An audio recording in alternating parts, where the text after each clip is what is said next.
everyone. Thank you so much for joining us this evening. Yeah, it's really a pleasure to be here with this esteemed row of guests who have a very, come from very different perspectives.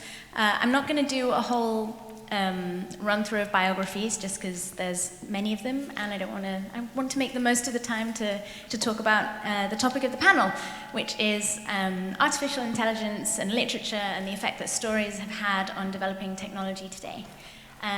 So we're going to start with, start from the very beginning in a way. Everyone here comes from such a broad range of sectors and perspectives, people with eyes on the policy space, academic, journalistic, speculative fiction, engineering. So I'm curious, in the spaces that you all work in, do you encounter an agreed upon definition of AI, or is that still deeply fought upon in everyone's respective spaces as well? Catherine, maybe you can start. Sure, of course. So we have Catherine Dufour here, Simon Ings, Dagmar Monett Diaz, Kathrin Passig, and Aljoscha Burchardt. Okay, it's very difficult to give a definition of AI, in less than 1 hour. And there is an AI rule. This rule is when you understand something, it's not AI. I'm going to start by quoting someone completely different. There's an artist who's been working with generative adversarial networks for years, long before it became compulsory, and long before we started giving it the name artificial intelligence. His name is Mimo Acton. I strongly recommend his work to you.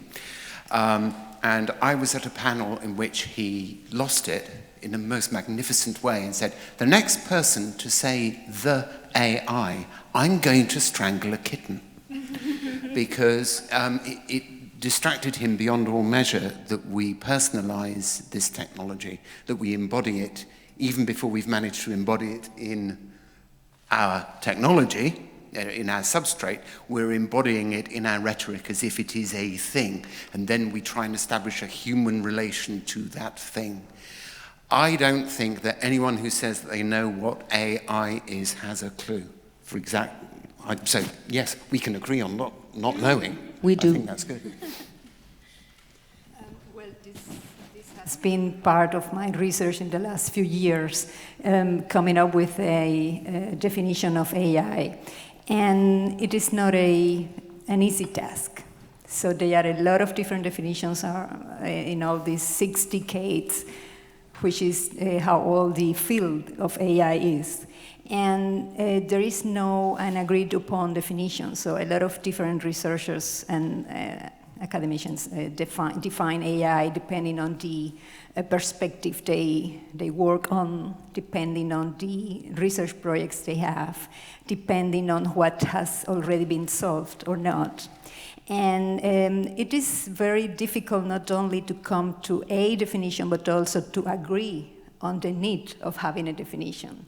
And this is what we have got from a survey we did 2 years ago. During 2 years, we were collecting answers, and that's still the point. So we don't have an agreed upon definition. However, we have a lot of different cognitive abilities from humans that are desirable for machines.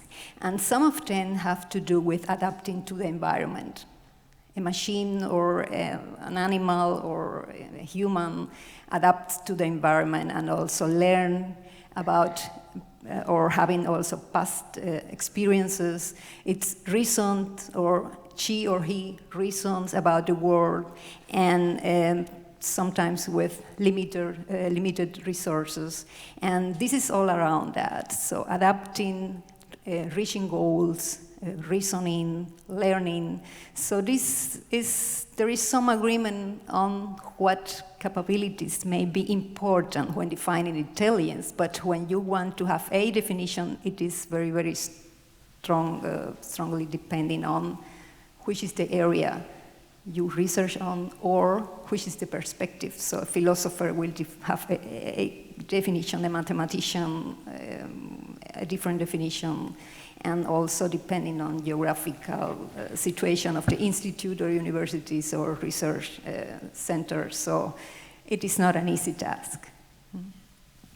I think in literature and poetry and journalism, especially when it comes to events, it is mostly a marketing buzzword, because same as with algorithm, things that used to be called software until about 2010 are called algorithm now, because it would sound uncool to talk about software, which has an 80s taint. Same with artificial intelligence. Mostly what gets talked about at these events is people using computers in one way or another in their work, which does sound uncool as well, because people have been doing this for decades. So in the last couple of years, it's usually called artificial intelligence, because it sounds like it's something brand new and fancy. That's basically it. There's not much of a connection between the technology that's actually used and any of these very specific ways of thinking about artificial intelligence. The funny thing is, often enough, the things are implemented using machine learning. I mean, that's everything but not algorithms at work. So it's really surprising. So we are the German Research Center for Artificial Intelligence. Of course, you would expect that we have a house definition of AI, but I have to say, sorry, we don't. And the problem, of definition, I mean, it starts with this thing that we don't know what we mean by human, say, or animal intelligence. It comes in so many different tastes. Yeah, you have cognitive intelligence, emotional intelligence, practical intelligence, how to achieve things. And so if you don't know what you mean by intelligence, it's hard to define what you mean by artificial intelligence in the first place.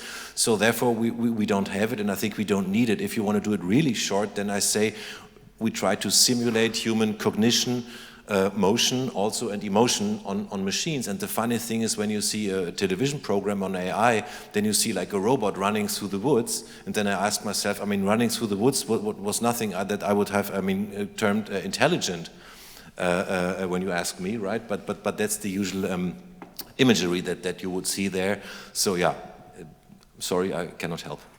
Thank you all. That's very funny that you, even as the German Center for AI, don't have a house definition. That's very telling. But so, I mean, Catherine, you touched on this a little bit. If nobody quite understands what it is, why are we all talking about it? What is the impact? I guess going back to the kind of the stories and the histories around this. Why has AI become this thing that we are? We're here talking about, and everyone, well, it's a moment, I guess. Yeah. But I think that we know what artificial intelligence is. The problem is that we don't have the same... I have the definition. Do you want me to read it? She solved it. It's great. And I think 60 pages. So what was the question? The question was more, if nobody understands what it is and we all can't agree, or in your respective spaces as well, can't agree on what the definition is, what do you think is making AI have this moment where so many people are talking about it? Because this is, this is God creating intelligence. Everyone knows here. Everyone knows Frankenstein. This is this big myth creating life and creating thinking life, and this is a goal and a nightmare. And I think that humanity is really afraid of that power of creating intelligence since maybe 100,000 years. So I'm not astonished at all that we are talking about artificial intelligence. We are really afraid and we are really fascinated.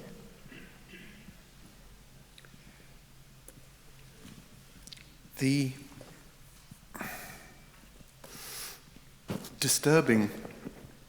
The reason AI fascinates and disturbs us is, I think, as a couple of people here have said, that we don't have a working definition of human intelligence anyway. And half the time we say intelligence, we mean consciousness. And half the time we say consciousness, we mean memory. And half the time we're talking about memory, we're talking about affect. And they're all very different things, and they're all running on different substrates and subsystems that have evolved over however many millions of years. And we're a bag of bits, and we want to understand that bag of bits. And one of the ways you understand yourself and the way you're built and the way you think is to make machines. And machines have the potential to show you something about yourself. Now, this has been true since Vaucanson made a duck. This is true of robotics. This is true of the Greeks making metal puppets that were clockwork and that would serve food or play the lyre. Very simple robots have been around forever. They've been around for as long as the historical record has been around. I think what's remarkable about AI is that it's showing a machine that can do things that we want to do in a way that does not seem intelligent to us. So, for example, Google's Deep Dream can be shown all the pictures of dogs there are on the internet, and there are a lot of dogs on the internet. And then presented with information about a visual scene, it is then asked to demonstrate what it is seeing. And because this adversarial network has been taught only on dogs, as far as it is concerned, the universe is dog all the way through. Or not dog. Mm-hmm. Yeah, dog or not dog. Dog or not dog, that it will take a picture of a supermarket and render it as numerous kinds of dog. And we look at this and we think, that is the most extraordinary Richard Dad painting I've ever seen. That would take an extraordinary mind to be able to paint such a picture. This thing is doing something really incredible. Whereas what we actually know is that it's doing something very simple. It's looking at the world as if it was a dog. It's much less sophisticated than we are, so it has this peculiar, out-of-context focus on the world and throws up something that we recognize as something we might be able to do with extreme difficulty. And yet it can do this again and again and again and again. And we're seduced by that into thinking that it's remarkably clever at everything. And it's remarkably not clever at anything apart from seeing dogs. So it's this moment in which we have to say, we have to look at the world through intelligence in some respects, but some other system, a computer system connected to the internet, does not have to use human-like intelligence at all, and will get a better result. And that's profoundly decentering at first. Where it gets exciting is when we say, okay, how can I use that? That's the exciting bit, using AI. Great. I feel like Catherine also had maybe something to build off. Oh, Dagmar?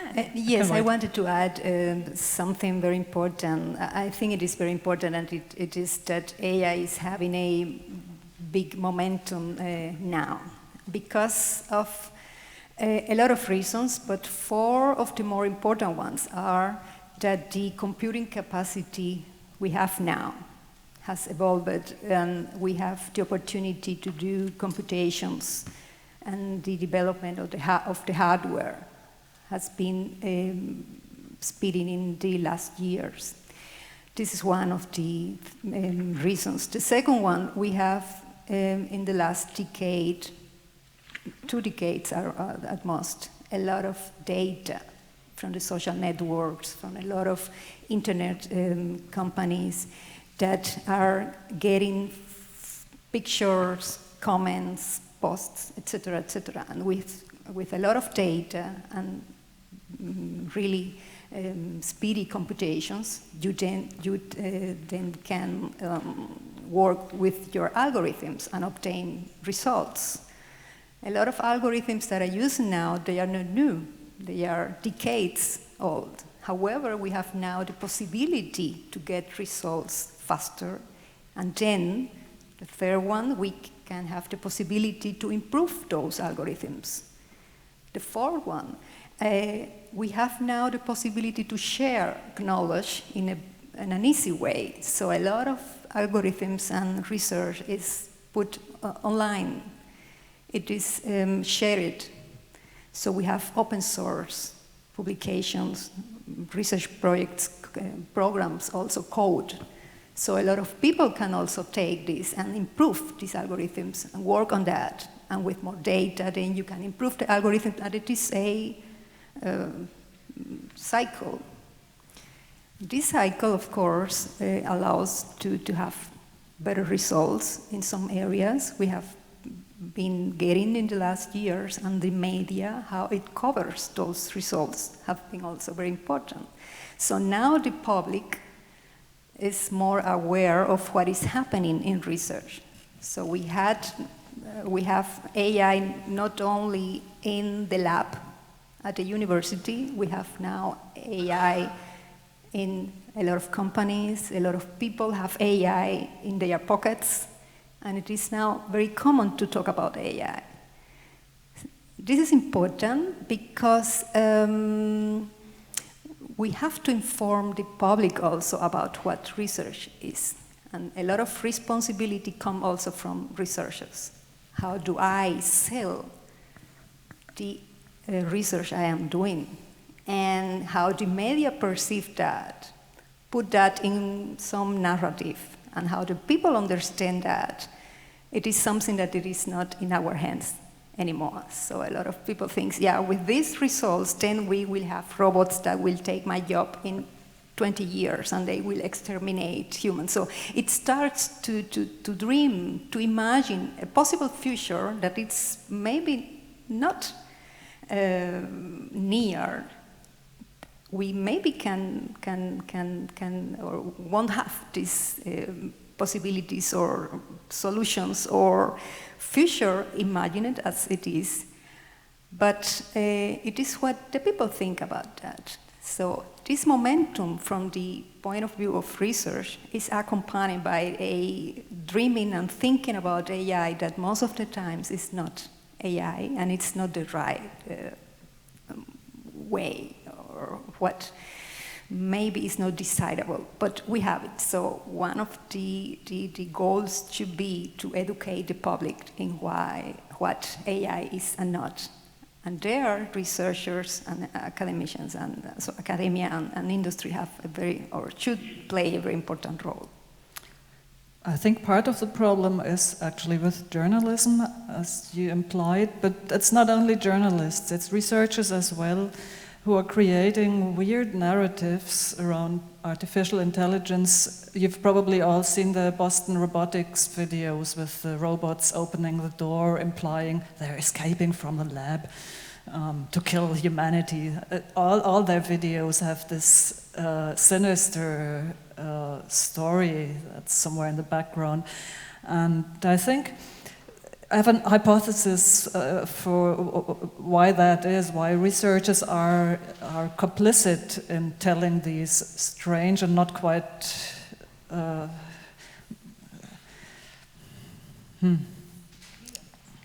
don't know, strange stories about artificial intelligence. And that is any one of you who's been doing something as a hobby that sometimes has an audience. Let's say you play the piano or you go climbing. You've probably noticed that there are things that are very hard to do that no one ever notices.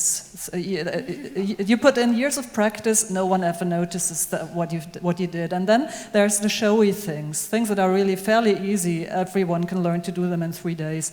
And you do that, and the audience loves it. And I think it's a bit similar with AI researchers, because they do things that are actually very hard and cost them many years of research and hard work, and no one ever notices because it's something that's deep on a very low level of the technology and impossible to explain at an event or in a regular journalistic article for a general audience.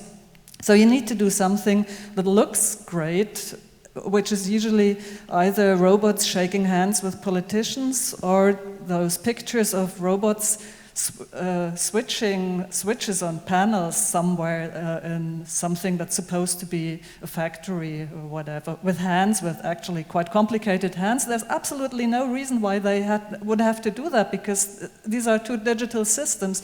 There's no need for a hand that switches anything. It looks good in the press material. And I think that is basically the main reason why even researchers do these kind of things, to make the audience notice that they actually are doing something pretty great. It's just not what you see in the picture, it's something else entirely.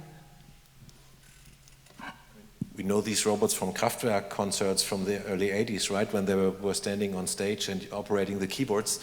Were they actually operating the keyboards? No.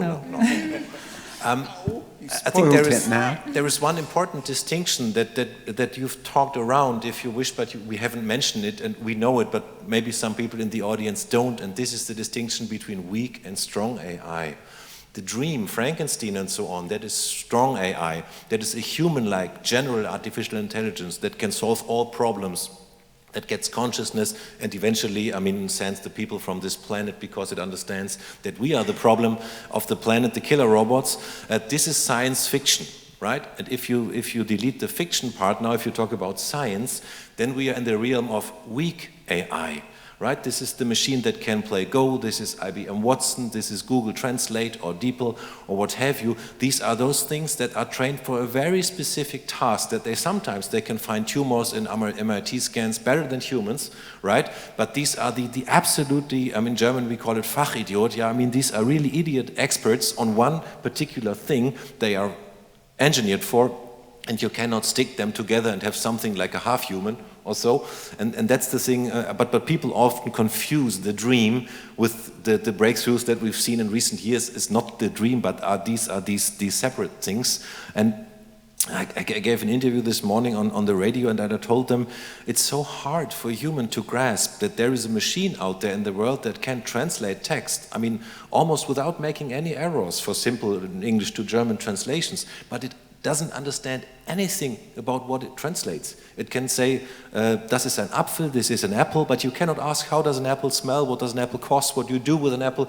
It knows nothing. It knows nothing about linguistics, words, nouns, nothing. It knows nothing about concepts. It can just do this one thing. And for us humans, it's really hard to understand. How can you translate text without knowing the world, right? But these machines can do it.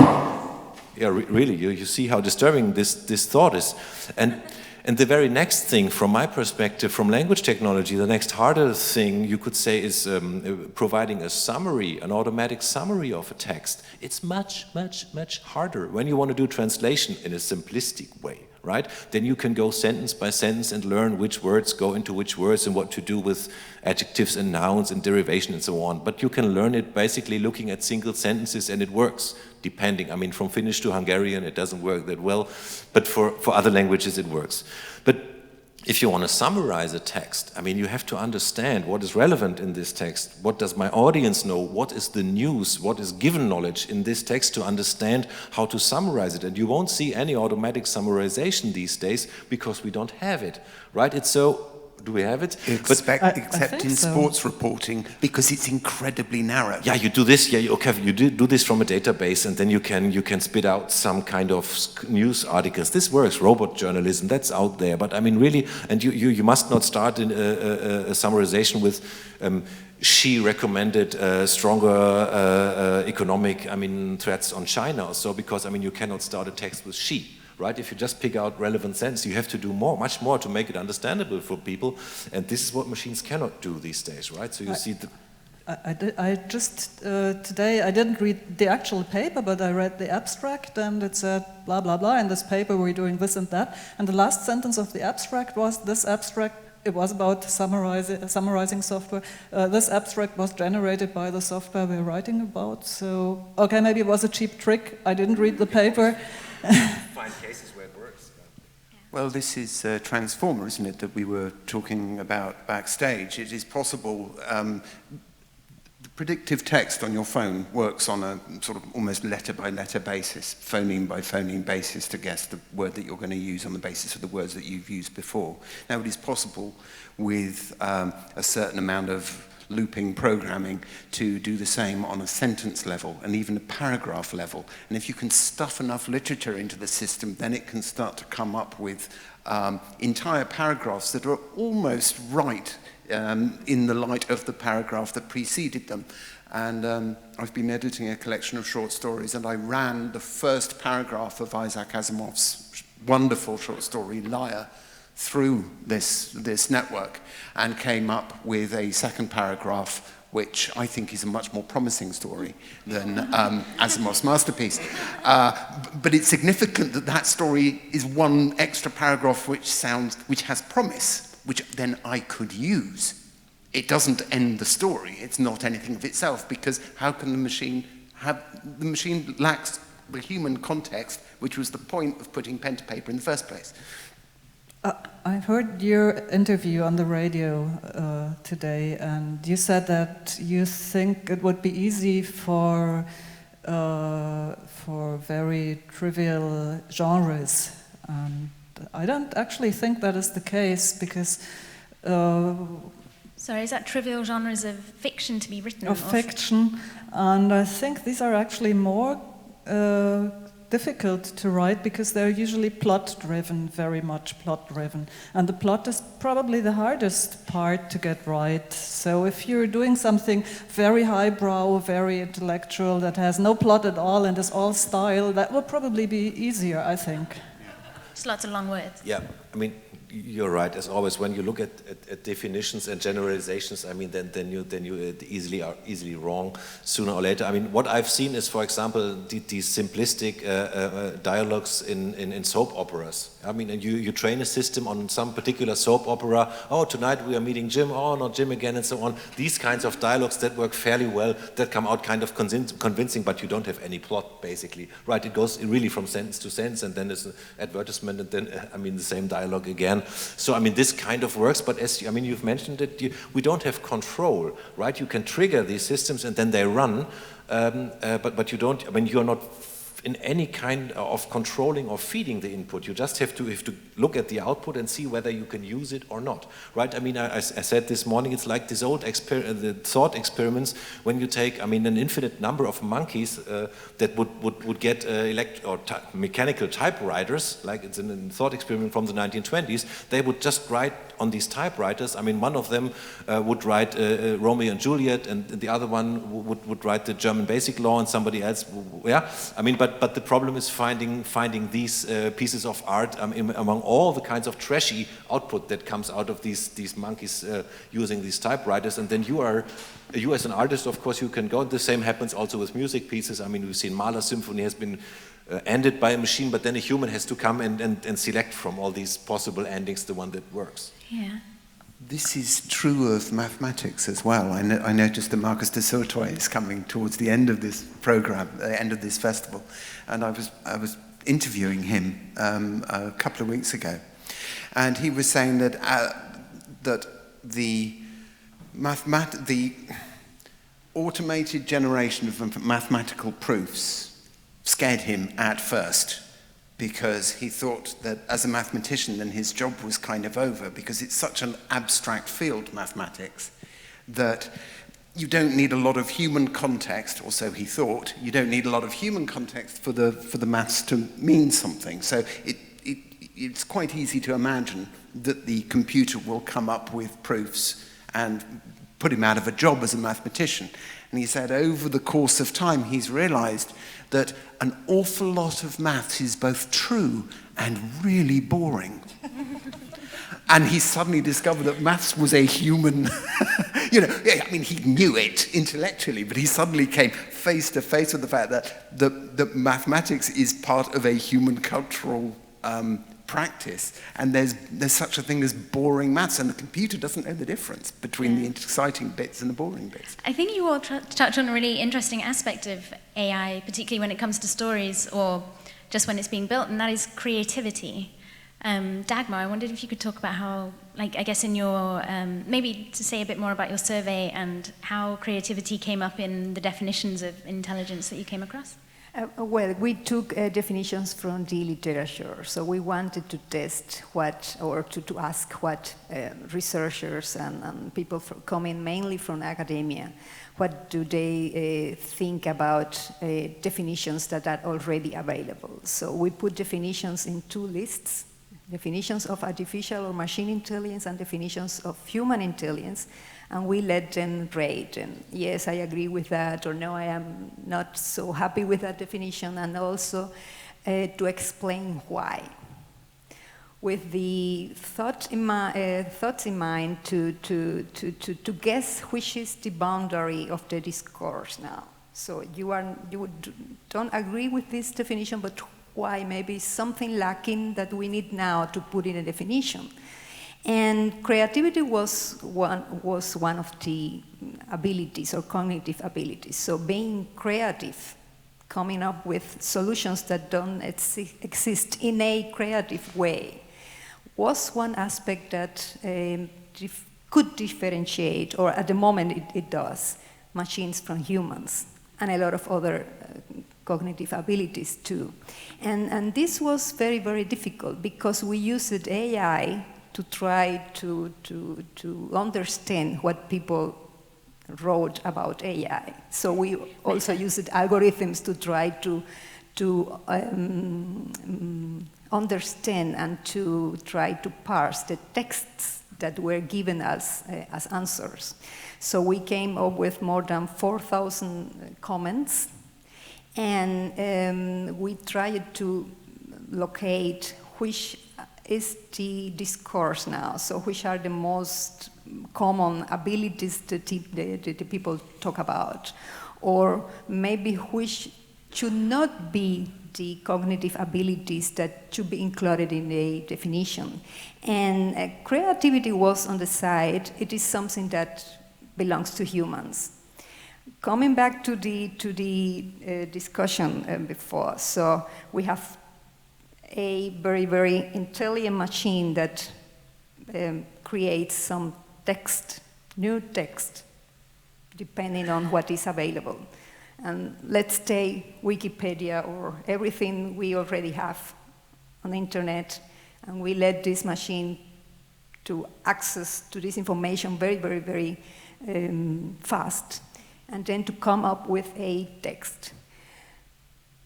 Maybe for me, I am not a writer, although it is one of my passions to write from time to time. But for me, if I see some text, I maybe can say, well, this is syntactically correct, and well, I can use this in my writings. I won't be feeling good, because it is like in sports. So when you have an athlete that has taken some drugs or doping, then you don't think this is a great runner anymore, or a great, swimmer or something. So it is not, for me, the best solution. So maybe this text, it is syntactically correct, it is possible, but if I would use this in my writing, in case I am a writer. So I think it is important that humans, when they interact with machines, for example, the ones that automatically generate text or pictures, for example, these fake videos, etc., it is important that humans know that they are interacting with a machine, and that the result is a result that I maybe should take with a grain of salt. Yeah. So, I disagree with your sports metaphor, because there are very few kinds of sports where you don't use something like, let's say, a boat or shoes or the pole for pole vaulting. So there's usually regulation that says you can't use a motorboat, but there still is a boat. You wouldn't say they have to swim, otherwise that's unfair. So in my work, I love using things a machine came up with.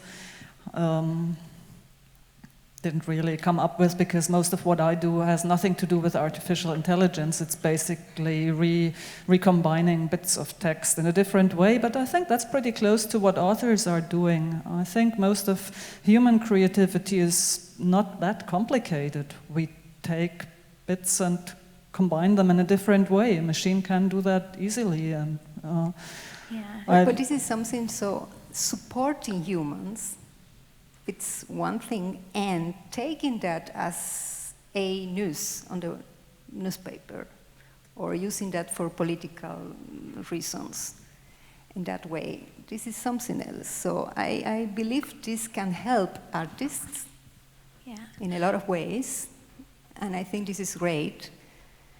But something else is using that exactly in the wrong way, with the wrong message, to try to convince people of doing something different, specifically, for example, for political reasons, etc. So they know they are using that in the wrong way. It is not the artist or the painter that takes something that helps him or her to what be exactly, more creative. What exactly are you talking about? Fake videos, for example. So what we have seen in the last, so it is a great question now in the next US elections, that may be one of the possibilities to deviate or to attract more voters in one or other directions could be using artificially created news about politicians, etc. Yeah. So I think what you're touching on. So we've talked about just bringing it back to science fiction as well. We've talked about machines creating text that humans might or might use, and I wanted to talk about humans creating texts about machines and how they how that affects the technology that we build. I think Catherine, you've talked about how, or you've written, I believe, about how science fiction creates the unpredictable in a way that machines can't. I wondered if you could talk a little bit more about your work on imagining futures that we could go towards and the range of those. But you know, machines can help our imagination. I remember a book I read, it's from Stanford University, it's called Literature on the Lab. And the staff of researchers give to the computer a whole bunch of books, all the novels, fictions, written in Great Britain in the 19th century. And the computer read that in 10 seconds. It's maybe 50,000 books. And so the researchers asked some questions, because they had questions. They wanted to know which kind of adverbs were most used. And after they discovered that the computer discovered things by itself. For example, the machine discovered that through the century, through the 19th century, the sound level grows lower and lower and lower. At the beginning of the 19th century, they used a lot of verb like screaming, and at the end of the century, they were all whispering, and there is really something they never, the human researcher never think about that, and they discovered it through the machine. And it gives me a bit vertigo, you know, this exploration. No one can go through 50,000 books in a life. It's impossible. You have to use a machine, and the machine defy the concept created by human beings, and it's a very interesting book, and it's a bit astonishing to see really machines discovering things. Yeah. Simon, your anthology has been looking at stories that have been told through history and now. Can you talk a little bit about what you've found? I had the great luck to be given the job of editing a book of 100 robot stories, and so I start with Charles Dickens, who writes this wonderful squib about using wooden robots in place of policemen, so that the hoorays in Soho can beat up policemen without actually injuring any of Her Majesty's officers. But when it comes to running over the poor in their carriages, nah, we might as well just use the poor. We don't need to waste wood. We'll just use poor people. So from the inception of that science fictional aesthetic, it was savage, it was satirical, it was socially engaged, And this is as true, and this is true of some stories that we think of just purely as formal puzzles. Because Isaac Asimov's 3 rules of robotics, which you presumably are familiar with, basically, don't hurt people, don't hurt yourself, and you put the rules in the right order so that you basically preserve life unless you have the opportunity to save a human being. There's a 4th rule. Let's not go there. The point is, these are not rules of robotics. Not primarily. They're rules of slavery. Because a robot is a slave. That is the point of what a robot is. And much of our discussions about AI are about, oh, we're going to have computers that are intelligent enough to do our bidding. What could possibly go wrong? Well, actually, we're not stupid. We've been asking the question, what could possibly go wrong, since Dickens's day, and we've come up with some really good responses. Isaac Asimov came up with some really good responses. And the point about virtually every robot story that I collected in the anthology is that it reduces to something very simple. It reduces to the point, we create a machine with enough flexibility to do every bidding. But the very fact that we've made it that flexible means that it wants a raise, or worse. The moment we create something flexible enough to do what we want it to do, it's got a mind of its own. Now, this is a formal problem, and it's one that we are familiar with throughout our history. We don't need robots to know what this looks like. All we need to do is read about Spartacus, because essentially we're talking about the condition of slavery. You are given enough agency to do the important, difficult work, but by being given that agency, you have the opportunity to develop your own consciousness and your own agency. So, having started this anthology thinking that it would be without affect and without much emotion, and thinking, oh, this is going to be a bit techie, what I found was that it's the most extraordinary, sometimes hidden under the surface, but it's the most extraordinarily charged literature about human ethics, about systems of ethics.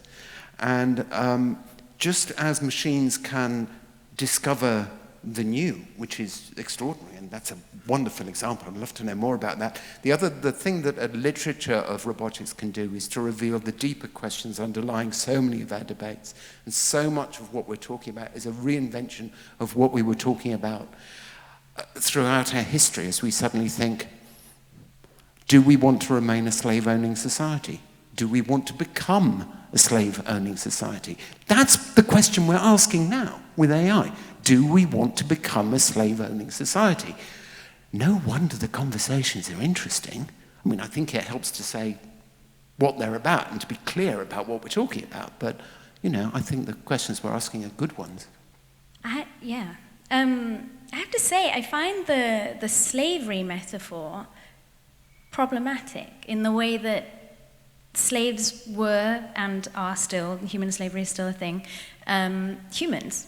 And there's something very, at least in my mind, there's something very different about the power dynamic that is humans controlling other humans to humans creating machines. Like, I understand that the power dynamic, that there's a similar, there's similarities or there's analogies to be made.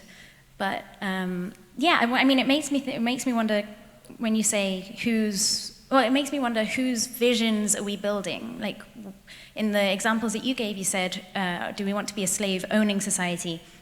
I wonder if some people would say, do we want to be a society in which I am enslaved? And do we want to be in a society in which my family has been enslaved?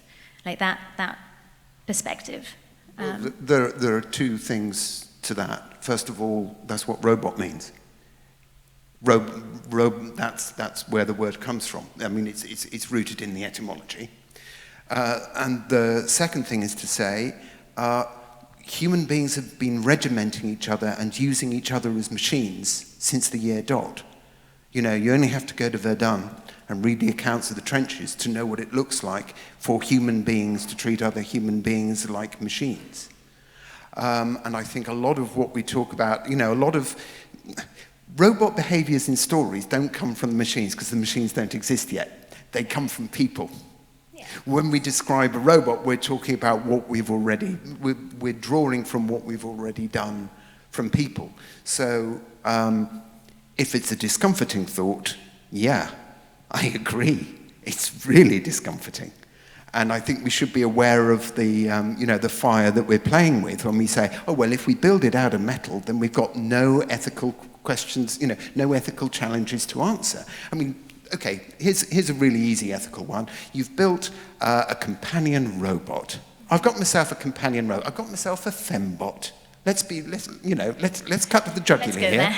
I've got myself a fembot, and the fembot says that she loves me. Mm-hmm. Now, would I rather have a fembot who behaves as if she loves me, mm-hmm. or a partner who loves me?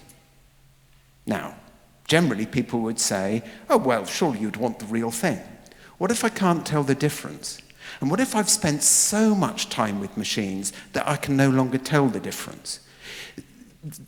Here, enslavement by the robots is a really easy thing to arrive at. All you have to do is lower your human expectations.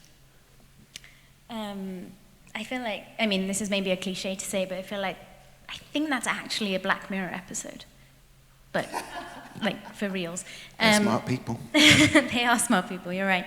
I wanted to go back to that issue of whose visions are being built and whose myths are taking precedent in how we build technology. Aljoscha, you work more on kind of the building edge of things. Can you talk more about some of the myths that you find particularly influential?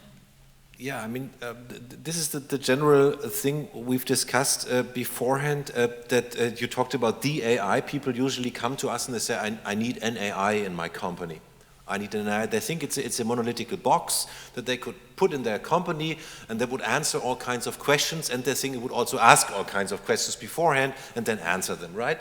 And then I ask them, are you operating a printing press? Are you serving customers? Like, do you need an email or a translation tool? Or do you need a maintenance tool? Or do you need a route planning for your car park? Where should it help, right? I mean, often enough, I have to tell people, look back at the old analog world. I mean, what kind of work is like a routine? It's maybe dangerous. It's boring. I mean, reduces your attention from the work you really want to do, right? I mean, sending around bank account numbers. I mean, doing my calendar and these kinds of things. I would really love to be done by machines. But then people are a little bit disappointed, yeah, because I don't come with a key ready solution to them, or I go to a school and then they ask me, will we be working with pen and pencil in 5 years from now? I said, I don't know. If you think pedagogically or for some reason it's good for pupils to learn how to write by hand, then you should do it still in 5 years. Even if we can support it through all kinds of tablets already now and so on. But how can I answer this question? So my task often enough is to go back to the old world. What are you doing? What data are you using? What knowledge are you using? What are the tasks? And then you often enough, and that's the funny thing, I mean, it's leading a little bit away from literature now, but the funny thing is then often enough we don't know what we are exactly doing, because, I mean, we do it like we always have done it. Yeah, then like people in the foreign ministry, they asked me, when we are sitting in Afghanistan and we have to decide whether something is a target or a non-target, we are under stress. We don't understand the language. We have a bad side. Maybe there is foggy day and so on. So our decisions are not very precise. Could not an AI help us take a more neutral decision and decide better than we do? And I said, possibly yes, but how do you decide? Yeah, well, we sit around the table and decide. Yeah, but how? And if you don't know how you do it, how would you expect that the machine could take over now when you don't know how you are doing it? I mean, it takes a lot of self-reflection in the first place to find out what you are doing, and then you can ask yourself, how can I teach the machine to do what I can do? Then my next question is, how can we test that it really does what it is supposed to do? When can we trust it? I mean, do we need to test it for 1 or for 10 or for 100 hours or years? When is the point where we can say, now it can go for its own? So it's a really, really interesting story that we go through with people. So where do you think does the idea come from? Let's say I am that company that calls you and I say, I want this AI black box that does everything. So is it, do you think it comes from literature, or do you think it is a journalism thing? Where do they, or are they watching a lot of Black Mirror? I think it cannot come from literature, as Simon has just argued, because only the bad vision has been fleshed out, and not the good vision. I'm sitting in my office and not doing my calendar and not doing routine calls, but I mean rather spending 5 hours in office and then going to my daughter. I mean the nice vision, I mean it's not in the literature because it's kind of boring for other people to read it. It's marketing, I guess. It's it wasn't always boring. There was a time when where science fiction had utopias. Oh yeah, the Jetsons, like in the 1960s, you had a nice household robot that would clean your windows and bring food. But I think it's marketing, and we read it every day. Near human X, yeah, near human translation, near human Go. I said, oh, I want to live in a world where nobody has to play Go anymore. Yeah, we have near human this, near human that, and I mean, this really gets on my nerves, as you can tell, because I mean this is the reason why people come there. No, we want near human everything, and you can build it for us with no money. We don't have any time. We don't know what we're doing. We have no money, but you can build it for us. I think a lot comes from the pressure a lot of companies have because of investments. So a lot of people and also governments have put in a lot of money in AI. And a lot of companies then say, okay, I want also to have AI because this is maybe some way I have to come to the money. And sometimes the people don't know how to do with AI, but they want to have AI. And other people say, I have AI, but if you look inside, it is not AI. So a lot of pressure comes from marketing, but also from investments and from politics, from the governments that are putting a lot of money, for example, in machine learning. And machine learning is only one subset of artificial intelligence. There are a lot of other different subfields of artificial intelligence that also need to develop further.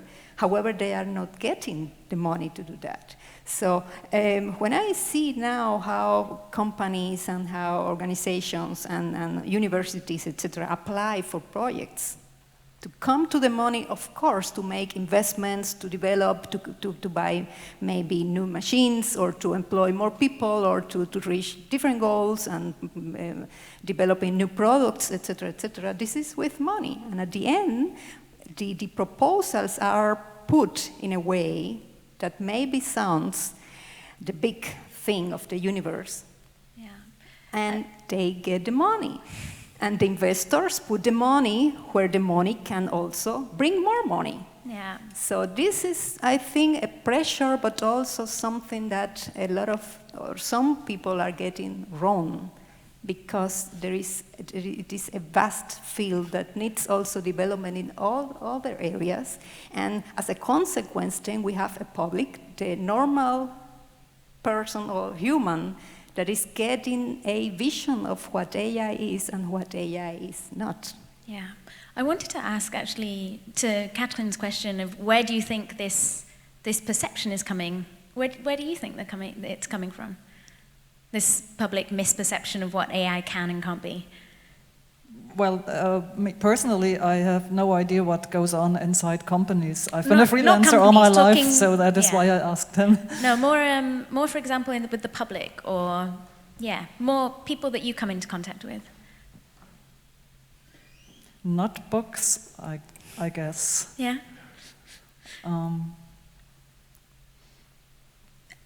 Catherine, what about you?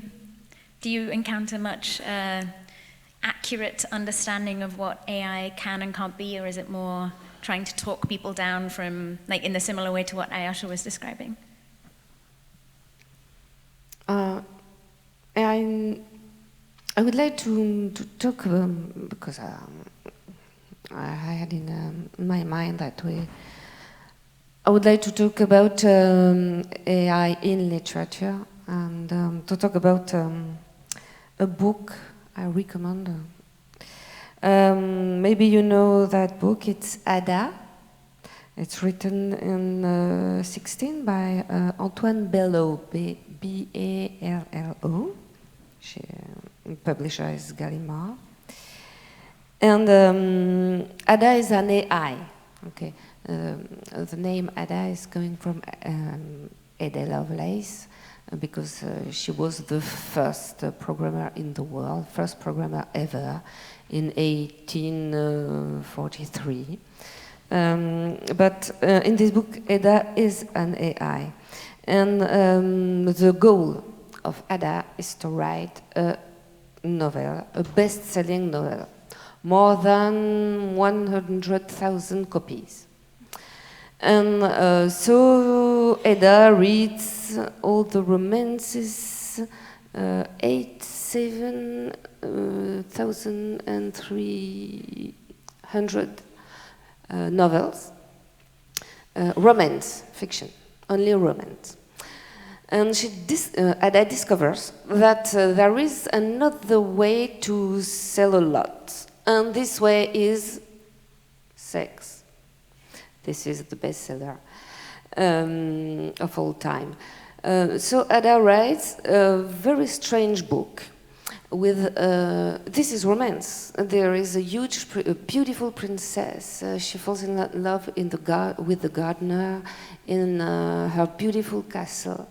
And in the middle of this romance, there is a totally obscene scene in the middle of the ballroom, and it's very, very, very, very obscene and very upsetting. And it works, you know. It sells a lot, and it's a very good book because this is a book written by an AI. Of course, it's just on Mr. Bello writing it. And the style is a bit robotic, and the story is really romantic, and sometimes there are obscene scenes with a lot of strange sex toys, tables, for example. Table, yes, this is an AI writing about sex, so it's a bit weird. And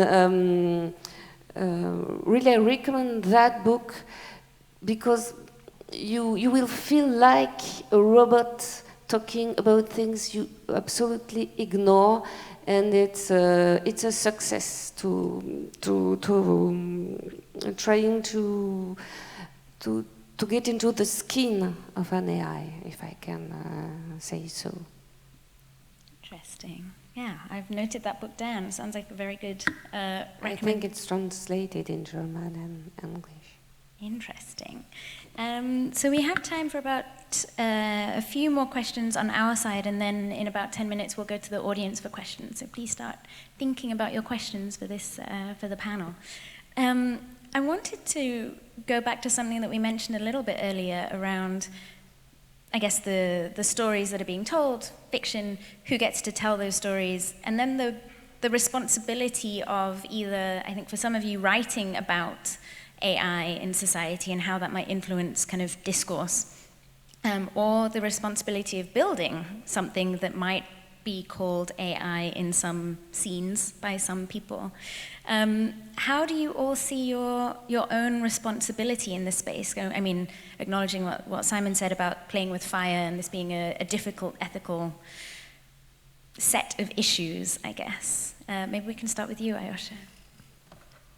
Yeah, and because AI is such a broad topic, it comes in so many different flavors and different types of data and system and so on, it does not make sense to talk about ethical aspects of AI. You could talk about ethical aspects of IT or of mobility or of capitalism. I mean, what are you talking about actually, right? I mean, you have to go, you talk about what, am I talking about an insulin pump?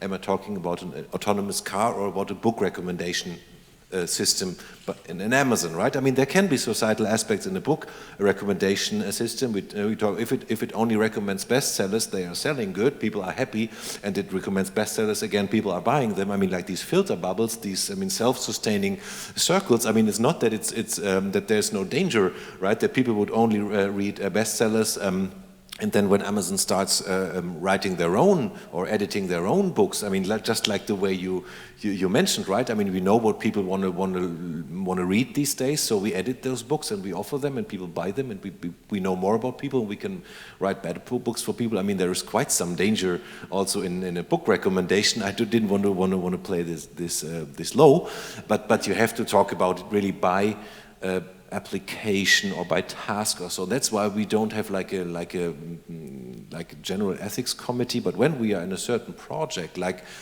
we are doing a medical project with doctors, I mean, reading information out of handwritten doctoral letters, then we have ethics experts, I mean, like philosophers and legal experts and so on in this one project. And then we talk about the specific problems about data, literacy of what the system does on the side of the doctor using the system, and so on and so forth. But you can only sensibly do it, I mean, really on a narrow scale. You cannot say we built some broad red lines that must never be crossed. But you really have to see it at the different. It takes time. You have to look at. You have to be interested, and so on. That's the only way you can go. Yeah. So you think about your responsibility on a context-specific level each time. Catherine, how about you? I try to demystify what humans are actually doing. I think that would be helpful as well, because so often there is this dichotomy. People are saying, well, here's the artificial intelligence, and it can't do this and it can't do that, and it's very simplistic in that regard. And there's always this vague idea that with humans all this is perfect, they do it perfectly, and it is well understood, which is not the case. So if I can show in some little examples that human creativity can be pretty simplistic as well, and it's fairly easy to do something that looks like poetry or art or literature, or maybe is poetry or art or literature, I wouldn't know the difference, then I think that will be helpful to the discussion. Yeah, I think the example that Aljoscha gave earlier of a bunch of people making a decision in Afghanistan and saying we want an AI to do it, like the way that they make that decision is also such a black box of sorts, I guess. Dagmar, how do you think about your responsibility in moving towards a positive vision or future? I think it has two sides, at least two sides, and one of them is journalism. So how they write about science in general. So not only AI. Let's take science or inventions or industry or technology in general, but also the other side. So how researchers write about what they have found. And sometimes there is a vocabulary that is used very creepy in order to make things more than what they actually are. That it is not, I think, the appropriate way. And there is a very famous article, which is in more or less the flaws of machine learning, so the problems that are also part of the machine learning community, and it is sometimes giving definitions or using adjectives or nouns that sound more important than they are, maybe in order to get more funding or a lot of different reasons. But what I want to tell is that it is a responsibility from inside the community to convey the message in the right way. And also from the other side, journalism, it is the media we have to get the people, the public involved, politicians also, the people that make decisions. And the way this science in general, technology, is written about, it should be also done very carefully and also seriously. So I think it is something from both sides. Yeah. Sure, go for it. Just quick, I mean, all the concepts, the words we are using have to be understood as metaphors. Machine learning. What do you mean that the machine has learned something? Yeah, algorithm, intelligence, also artificial. All these things are metaphors. We have to always be aware of that. I mean, when we say the machine has understood that, or the machine is intelligent now, it has learned it, I mean, these are metaphors, right? I mean, this is completely different things than when we have learned, or when we decision, when I take a decision or the machine takes a decision. When I set the temperature in the air condition here to 24 degrees, and if it's warmer than that, it would cool the room down. I wouldn't say it has decided to cool the room now, but it has exactly done what I told it to do. But it's an intelligent system, self-regulating system, right? So all these concepts are metaphors.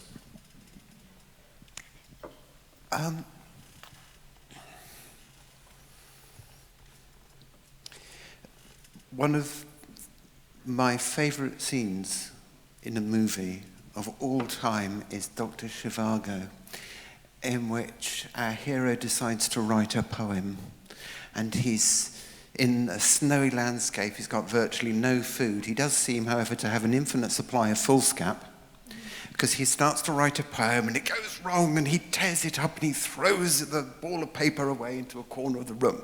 And he keeps doing this again and again and again. The strings are going and the music's playing, and half the room is full of torn up pieces of paper as he tears his hair out trying to write a poem.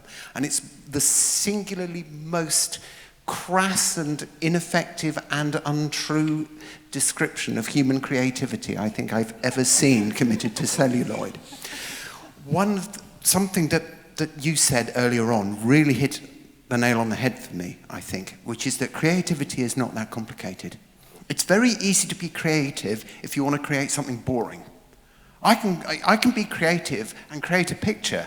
No one will want it because I'm not that good, and I don't know how to edit what I'm doing because I'm not an artist. Same, and the same will apply for some people with writing or cooking or whatever it happens to be.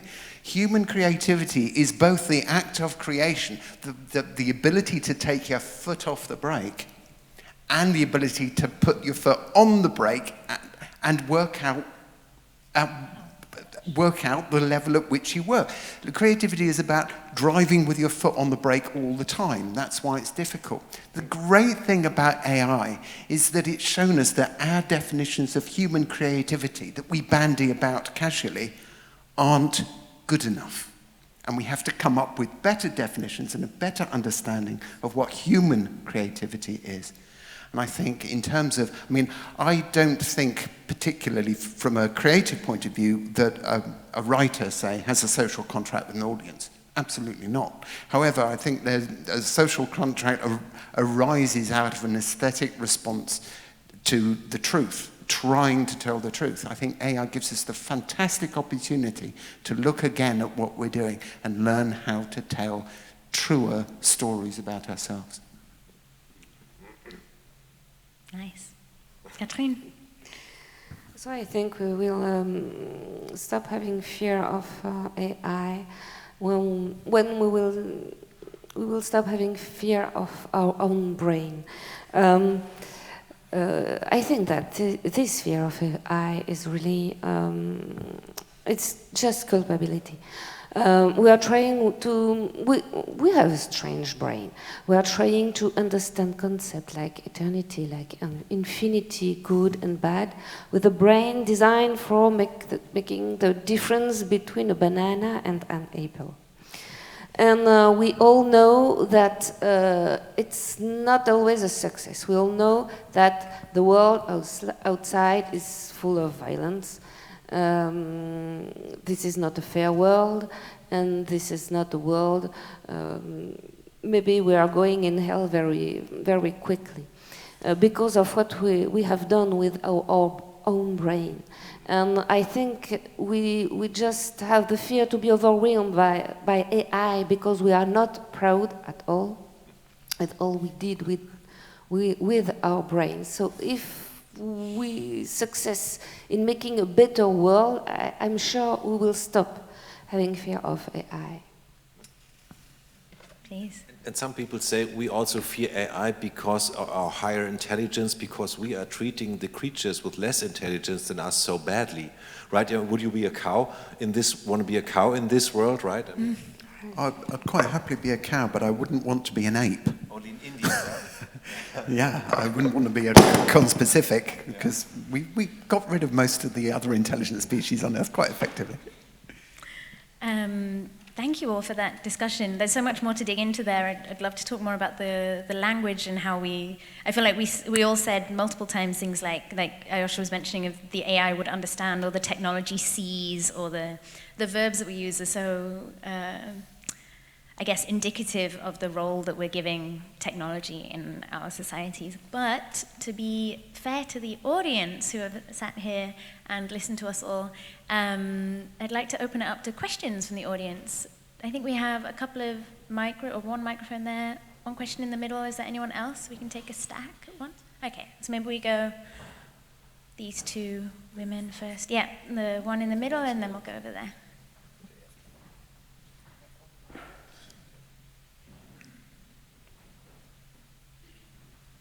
Sorry, this is complicated with the rows and all.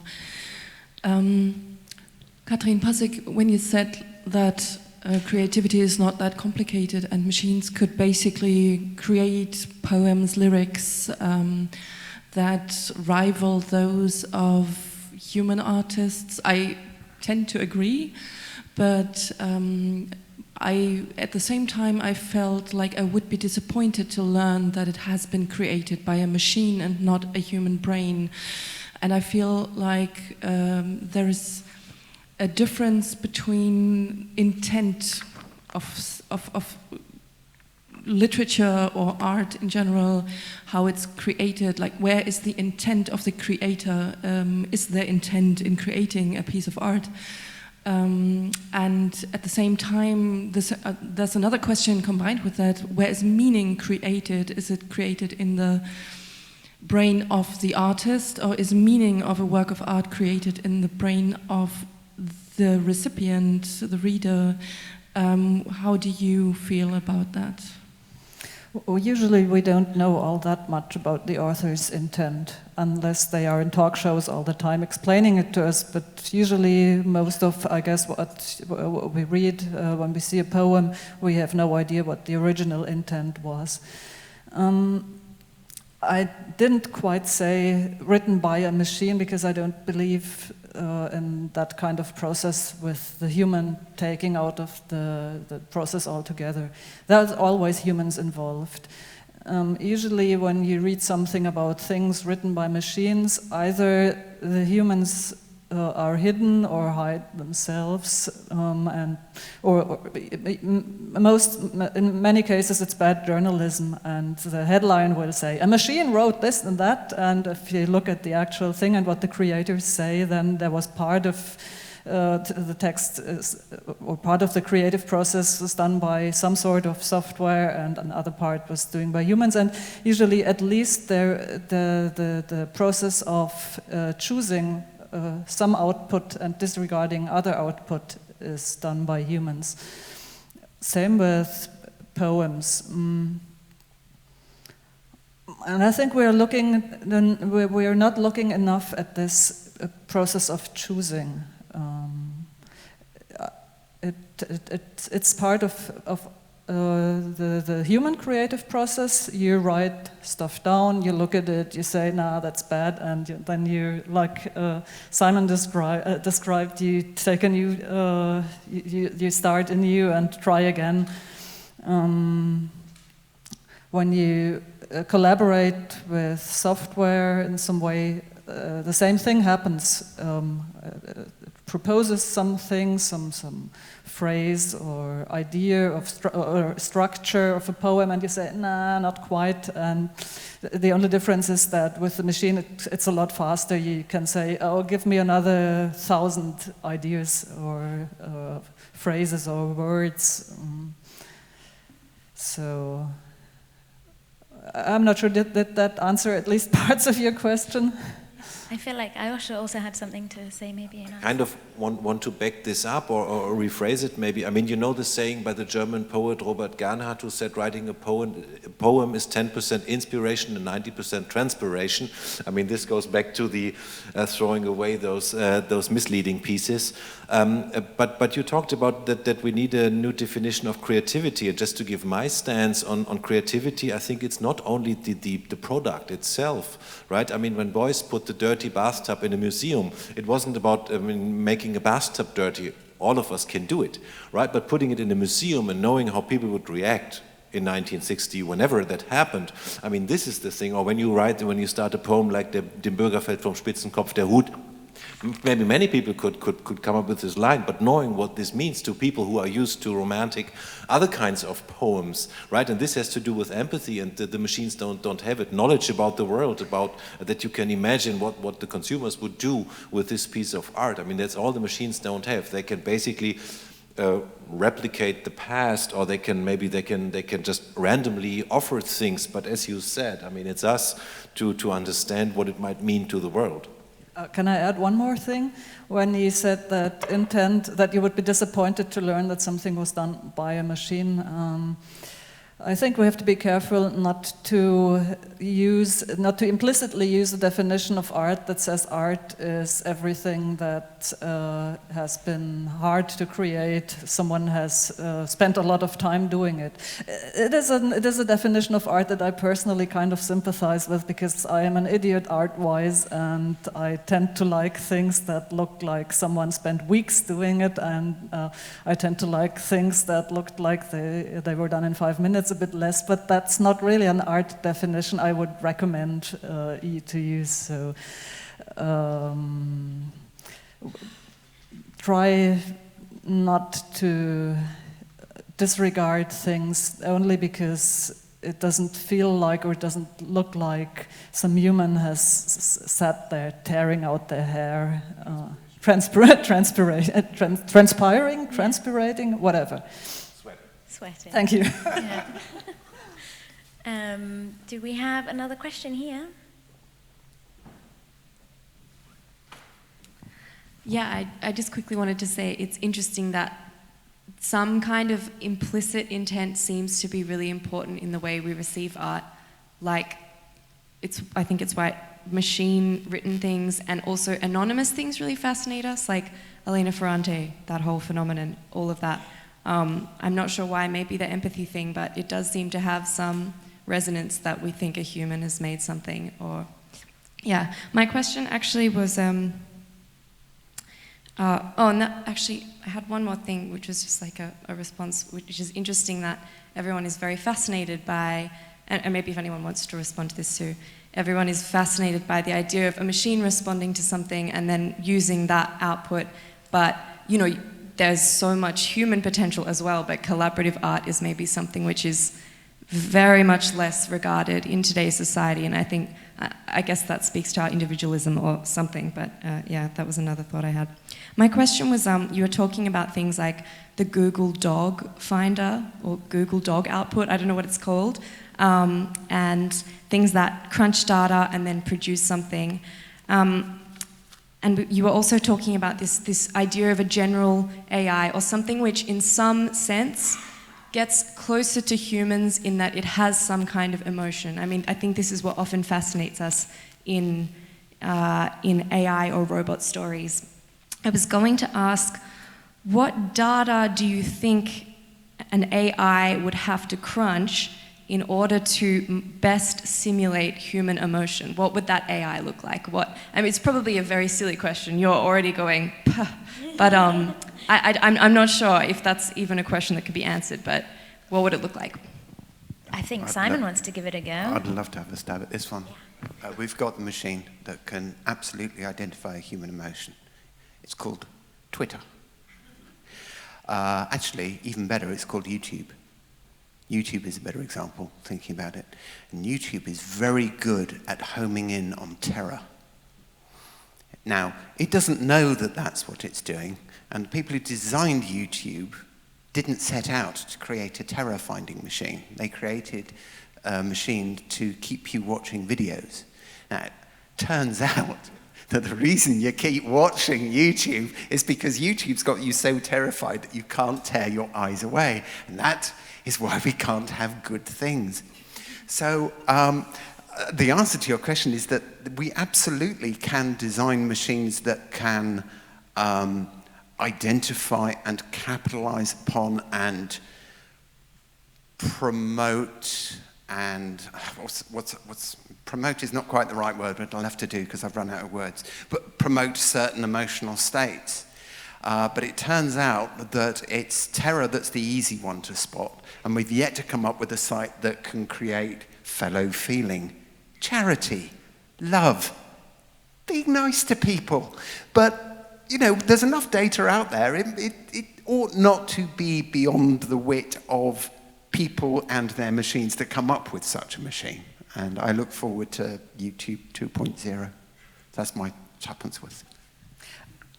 But thank you for mentioning the collaboration aspect, because that's been my experience as well. I wrote basically all of my books together with others, and it's really, you always have to work against a very strong tendency of everyone, journalists, even the publishing house itself, to forget one of the authors, to pretend things have been written by one person only. It varies. Sometimes I am that person, sometimes my co-author is a person, but this idea of the lone author genius is so strong that it disregards facts, and I think that is a commonality between working with machines and working with other people. Yeah, I think that, I just wanted to say, because that struck me as well, and it suddenly dawned on me, a good example of where you can't actually do the art without collaborating is jazz. You can't, you know, you're playing against other people and you're receiving other information, and it's not, you know, but interestingly, that tradition is not just in the jazz tradition, it's also in the classical tradition, where you would be playing off each other and creating ornaments and playing ornaments against each other, and that has been gradually erased, and now even you're not even supposed to show your musicianship beyond nailing the score down to every word. So again, it's that single creative genius that you're homing in on. So you just want an interpretation rather than a demonstration of virtuosity. So once again, we're just looking for that single figure, the composer, rather than the collaborative network that actually makes the thing live in the first place. I think that's maybe a good note to end on, because it gets to the heart of, I think, what a lot of what we talked about today around who we value and what we put on a pedestal, what we look for in each other, how we think about each other and humans and technology and society. Thank you, Aljoscha, Catherine, Dagmar, Simon, Catherine, for being here and for this wonderful conversation. Thank you all for coming to the opening of the Automatic Writing 2.0 section of the Literature Festival. I hope you all have a wonderful time at the rest of the festival.